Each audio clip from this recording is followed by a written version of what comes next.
The world before perfume, how people smelled the earth before perfume existed. The world itself was a living fragrance.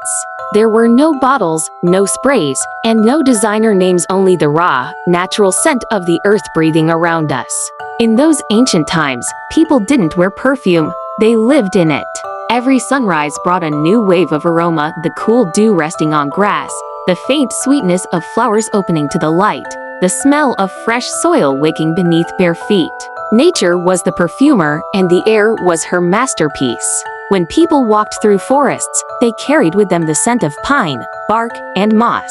When they sat by rivers, the air was damp and pure, smelling of stone and water. The desert wind carried dust and sunlight, dry, warm, and strangely comforting.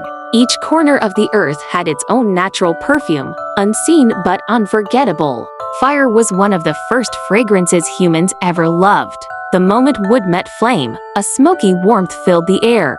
Families gathered around it, feeling safe, breathing in the scent of survival. That aroma, the mix of earth and fire, still lives deep in our memory. People also learned the scent of the seasons. Spring smelled green and alive. Summer was sweet with fruit and flowers. Autumn carried the earthy aroma of fallen leaves. And winter, crisp, cold, and silent, smelled like stillness itself. The earth spoke in scent long before humans learned to write or sing. Every culture found meaning in these natural smells. The scent of rain petrichor became a sign of hope. The aroma of herbs like sage and mint was used in rituals for healing and cleansing. Even the scent of animals, of sweat and dust, told stories of hard work, travel, and life.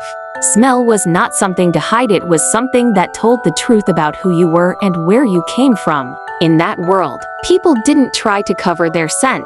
They carried the earth's perfume with pride.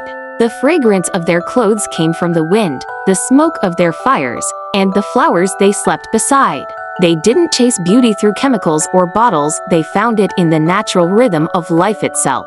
Then came the day humans learned to capture scent, to trap the soul of a flower in oil, or the essence of wood in water.